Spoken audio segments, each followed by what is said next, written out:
దుర్వాస మహర్షి అమ్మవారి గురించి గొప్పతనాన్ని వర్ణించిన విధానం ఈ వీడియోలో ఉంటుంది. చివరి వరకు చూడండి. అసలు అమ్మవారు ఎంత దయగలది, ఎంత ప్రేమ గలది. ఒకవేళ అమ్మవారిని నమ్ముకున్న వాళ్ళు అమ్మవారిని పిలిస్తే ఎంత తొందరగా కరుణిస్తుంది, ఎంత తొందరగా వారి బాధలు తీరుస్తుంది అనేది ఈ వీడియో చూస్తే మీకే అర్థమవుతుంది.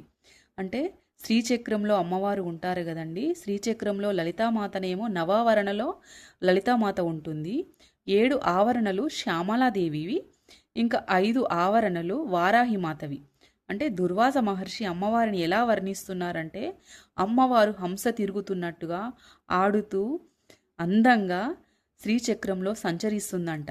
అంటే అమ్మవారు కోలవదన వరాహ రూపం కలిగి పద్మముల వంటి నేత్రాలతో ప్రకాశిస్తూ ఉంటుందంట.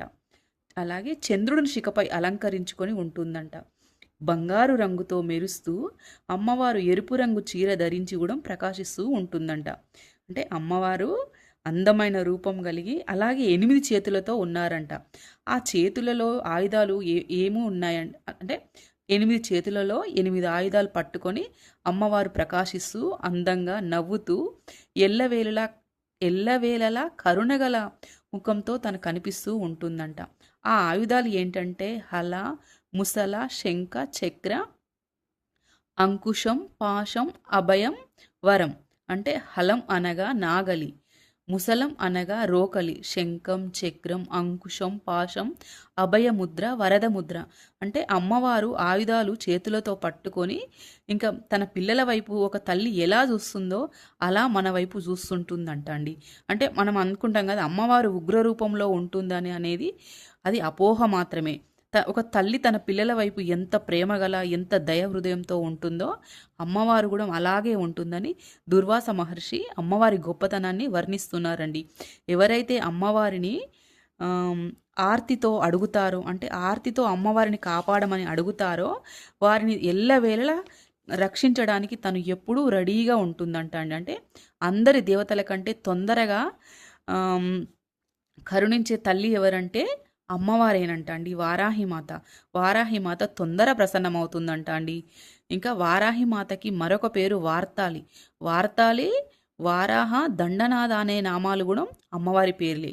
అంటే వార్తాలి అంటే సృష్టిలో అందరికీ జీవిక ఇచ్చే తల్లి అని అర్థం. అంటే అమ్మవారు జీవం ఇచ్చే తల్లి అని అర్థం. జీవం అంటే అమ్మవారికి అన్నం పెడుతుంది కదండి మనకి. ఆ అన్నానికి కూడా అధిపతి అమ్మవారేనంట.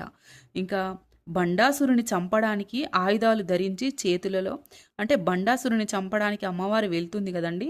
ఆ ఆయుధాలలో 2 చేతులలో, ఒక చేతిలో ముసలం అనే 2 ఆయుధాలు ముఖ్యంగా చెప్పబడతాయి బండాసుర యుద్ధంలో. అంటే ఆ ఆయుధాలు లలితామాత ఇచ్చింది అమ్మవారికి, వారాహిమాతకి. అంటే లలితామాత బండాసుర యుద్ధానికి బయలుదేరినప్పుడు శ్యామల అమ్మవారికి ఏమో తన చేతి ఉంగరాన్ని తొడిగి నా సైన్యానికి నువ్వే మంత్రివని చెప్పారంట. అలాగే తన ముద్రికను నీకు తోడుగా ఉంటుందని శ్యామలామాత వేలికి తొడిగారంట. అందుకోసమే శ్యామలాదేవిని ముద్రిక దేవి అని కూడా పిలుస్తారంట అండి. ఇంకా వారాహిమాతకి లలితామాత తన కనుబొమ్మలలో నుండి 2 ఆయుధాలను తీసి అమ్మవారికి ఇచ్చిందంట. అంటే ఆజ్ఞాచక్రంలో నుండి 2 ఆయుధాలను తీసి వారాహిమాతకి ఇచ్చిందంట. ఆ ఆయుధాలు ఏంటంటే రోకలి, నాగలి. ఆ కనుబొమ్మల మధ్యలో ఆజ్ఞాచక్రం ఉంటుంది కదండి. అందుకోసమే వారాహిమాతని ఆజ్ఞాచక్రేశ్వరి అని పేరు కూడా ఉంది. అంటే అమ్మవారిని ఆజ్ఞాచక్రేశ్వరి అని కూడా పిలుస్తారండి. అంటే ఆజ్ఞాచక్రేశ్వరి అంటే జగత్తును నడిపించే ఆదిదేవత. అంటే ఆదిదేవత అమ్మ వార్తాలి అని అర్థం. హలం అంటే నాగలి అంటే అన్నాన్ని ఉత్పన్నం చేస్తుంది కదండి. మామూలుగా అందరం ఇంతకుముందు నాగలితో పొలం దున్నుకునే వాళ్ళం కదా.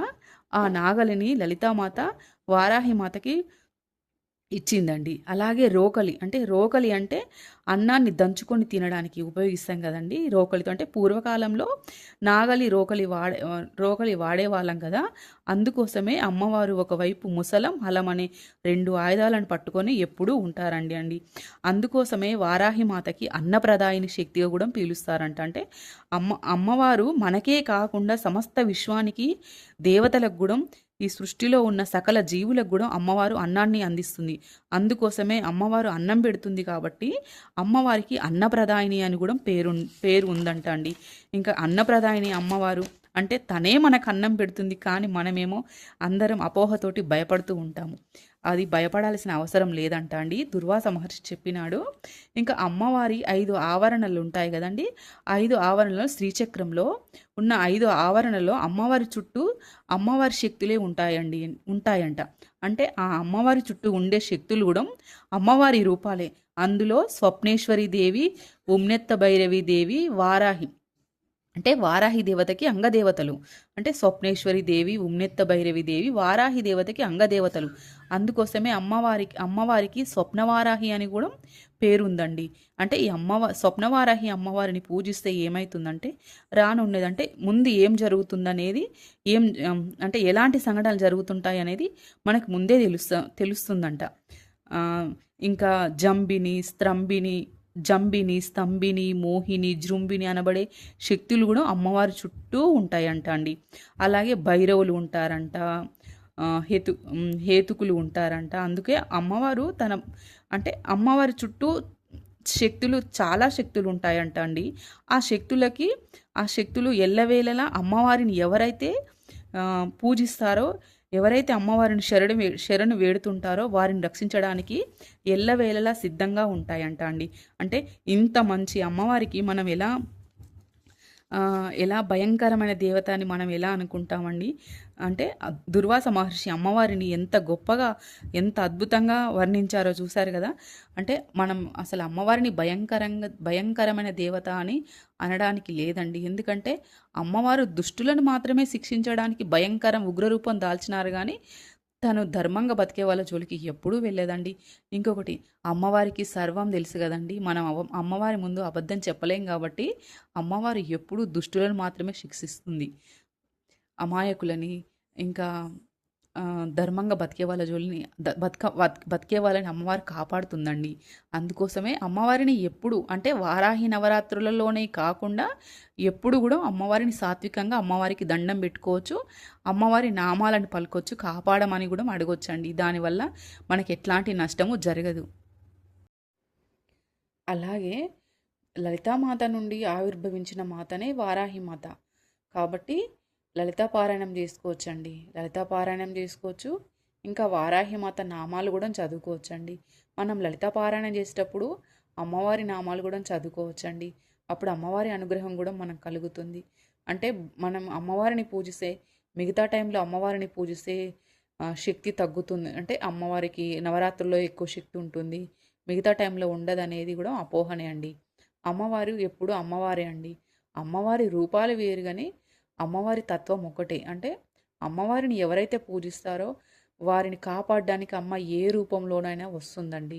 అది వారాహిమాత రూపంలో వస్తుందా, లలితామాత రూపంలో వస్తుందా, ఇంకా ఏ రూపంలో వస్తుందా అనేది మనకు తెలియదండి. ఆ పరిస్థితులను బట్టి అమ్మవారు మనల్ని కాపాడడానికి ఎప్పుడూ రెడీగానే ఉంటారండి. దేవత అంటే అమ్మనే కదండి, ఈ ప్రపంచానికి అమ్మ కాబట్టి తను ఎప్పుడు తన పిల్లల్ని కాపాడడానికి రెడీగానే ఉంటుందండి, ఎప్పుడు శిక్షించదు. అంటే అమ్మవారిని పూజిస్తే ఏదో జరుగుతుందనేది భయం. ఎప్పుడు దుష్టులను శిక్షించడానికి మాత్రమే ఉగ్రరూపం దాలుస్తుంది అమ్మవారు, అంతేగాని అమ్మవారు ఎప్పుడు భయంకరంగా ఉండరండి. దుర్వాస మహర్షి ఎంతో గొప్ప ఋషి. ఆయన అమ్మవారి గురించి ఇంకా చాలా అద్భుతంగా చెప్పినారండి. ఈ వీడియోలో చెప్పడానికి టైం సరిపోదు కాబట్టి నేను సంస్కృతంలో ఉంది కొంచెము తెలుగులో ట్రాన్స్ఫర్ చేసి చెప్పాను. నచ్చితే లైక్ అండ్ సబ్స్క్రైబ్ చేయండి, అలాగే కామెంట్ కూడా చేయండి.